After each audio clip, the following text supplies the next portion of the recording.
Doctor صاحب ایک میرے دوست ہیں, بڑے اچھے اسکالر ہیں, انہوں نے ایک بڑی پیاری بات کی. انہوں نے کہا کہ جب بندے پہ غم آئے نا تو چلو کچھ دیر غمگین رہنا یہ نیچرل ہے, فطری ہے. رسول اللہ صلی اللہ علیہ وسلم پہ بڑے غم آئے.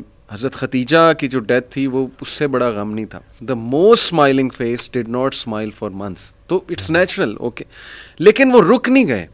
ایسا نہیں تھا کہ وہ آئسولیشن میں چلے گئے, یا ایسا نہیں تھا کہ سارے کام ٹھپ ہو گئے. کیونکہ میرے دوست نے کہا کہ دیکھو جب ہم ٹھپ ہو جاتے ہیں نا, یہ پیسو شکوہ ہے اللہ سے. اتنی تو ہمت نہیں زبانی رب سے شکایت کریں, لیکن یہ کہ ہم ٹھپ ہو کے دکھاتے ہیں کہ جی بس میں تو راضی نہیں آپ کی رضا میں. انڈائریکٹلی تو ہم یہی کہہ رہے ہیں. انہوں نے کہا جو لوگ غم میں کھڑے ہو جاتے ہیں نا, ان کا دل نہیں کر رہا صبح اٹھنے کا, بستر پہ پڑے رہتے ہیں. آئی ایم شیور آپ بھی ایسی کنڈیشن سے گزرے ہیں کہ اٹھنے کا دل ہی نہیں کرتا, ہمت ہی نہیں کہ جی بندے کا دل کرتا ہے میں سویا رہوں, ریالٹی میں آؤں ہی نہ.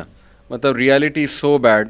لیکن اس وقت جو اٹھ جاتا ہے نا, یقین کریں, جو ہمت پکڑتا ہے, اللہ کا نام لیتا ہے, آئی تھنک یہ اللہ کو وہ یہ میسج دے رہا ہے کہ اللہ میں راضی ہوں. راضی ہوں, بالکل.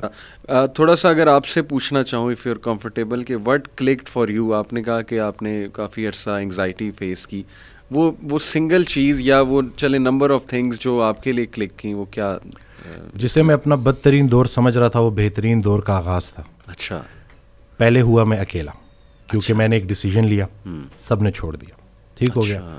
اتنی آئسولیشن تھی کہ, اور پہلے بالکل مجھے اللہ کی رحمت سے میں نا امید ہو گیا تھا, اور مجھے لٹرلی وہ سوسائڈل تھاٹس بھی آنا شروع ہو گئے. تو اسی دوران میں ایک ویڈیو سن رہا, تو اس میں وہ اللہ نے کسی نہ کسی کو بہانہ بنانا ہوتا ہے, وسیلہ بنانا ہوتا ہے. تو وہ قاسم علی شاہ صاحب کی نا میں سن رہا تو ایک ویڈیو, تو اس میں انہوں نے کہا کہ حضرت واصف علی واصف رحمۃ اللہ علیہ.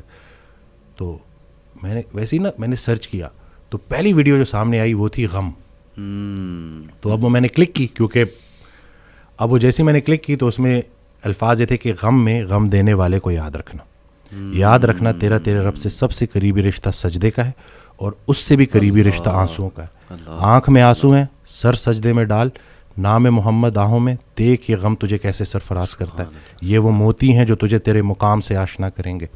غم سے گھبرانا نہیں ہے, غم کو ریڈ کرنا ہے. وہ حدیث شریف نہیں سنی کہ جس باپ نے 3 بیٹیوں کو پال پوس کے بڑا کیا اور رخصت کیا, یعنی کہ رخصتی کا غم برداشت کیا, جو 3 دفعہ, کیونکہ جتنی پیاری بیٹی ہوگی اتنا بڑا غم دے کے جائے گی. تو جو 3 دفعہ اس غم سے گزار دیا گیا, اگلا مقام اس کا رسول اللہ صلی اللہ علیہ وسلم کے ساتھ ہے. تو غم تو تجھے اللہ کے قریب کرنے آئے, یہ شارٹ کورس ہے.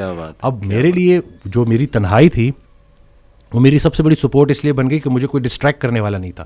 پھر میں نے اور سنا, پھر میں نے اور لوگوں کو سنا, پھر میں نے اسی طرح سے یوتھ کلب, اسی طرح سے طٰہٰ ابن جلیل, سارا.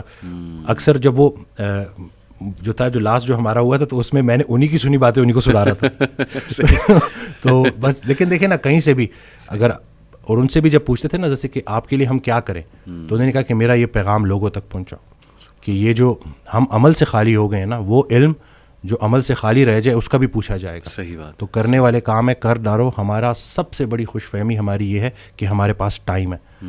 ہم انفارچونیٹلی آخری سانس کو موت سمجھتے ہیں. بچپن مر گیا, جوانی مر گئی. جوانی تو ہاتھوں سے ایسے نکل جاتی ہے جیسے مہندی کا رنگ, ٹھیک ہے. اور پھر جب آپ کو پتہ چلتا ہے تو آپ اس بڑھاپے میں ہو, اور اب آپ جب ماضی میں دیکھ رہے ہوتے ہو کہ کہیں میں اب کیا لے کے جا رہا ہوں اللہ کے پاس. تو یہی ہے کہ یہی وقت ہے.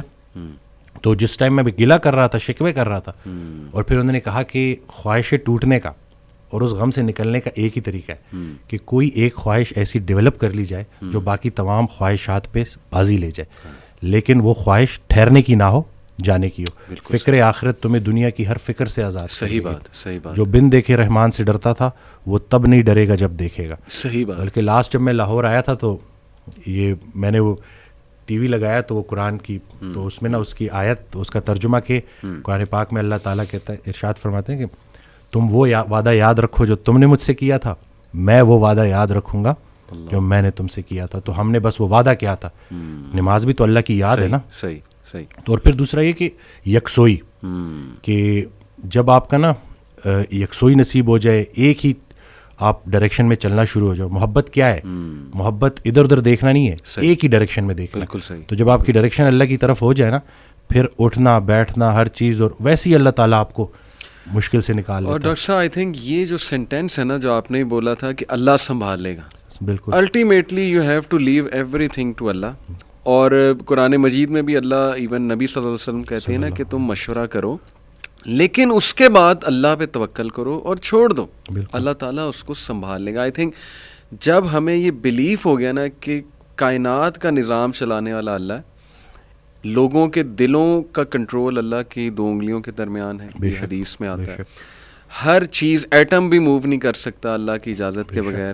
اللہ الوکیل ہے جس کا مطلب ہے ڈسپوزر آف افیئرس, تمام افیئرز اللہ نے ڈسپوز آف کرنے ہیں. جو آپ کی زندگی میں ہو رہا ہے یہ آپ توکل رکھیں, یقین رکھیں کہ وہ اللہ کی اجازت سے ہو رہا ہے, اس کا ایک مقصد ہے. بس آپ نے یہ تلاش کرنا ہے بجائے کہ اس غم کو اپنے سر پہ چڑھانے کے. جیسے آپ نے کہا you just have to find out کہ یار یہ آیا کیوں ہے, اس کا مقصد کیا ہے, یہ مجھے کیا سکھانا چاہ رہا ہے. اور سجدے میں جا کے بندہ رو پڑے اللہ کے آگے, اللہ سے تقویت مانگے, اللہ سے کہے کہ اللہ مجھے پرسپیکٹیو دے. بلکہ میں ایک کوٹ پڑھ رہا تھا, ایون دو ہی از اے نان مسلم رائٹر ہے بہت بڑا, میرے ذہن سے ابھی خیر نام نکل گیا, انہوں نے بڑی کمال کی بات کی. انہوں نے کہا oh my lord make me brave and مجھے ایسی سکت دے کہ میں اپنے غم سے وہ ریزن ڈھونڈ سکوں کہ یہ آیا کیوں ہے. سبحان اللہ. یعنی ایون دو از اے نان مسلم لیکن یہ کہ اتنی اس میں عقل ہے کہ وہ یہ دعا کر رہا ہے.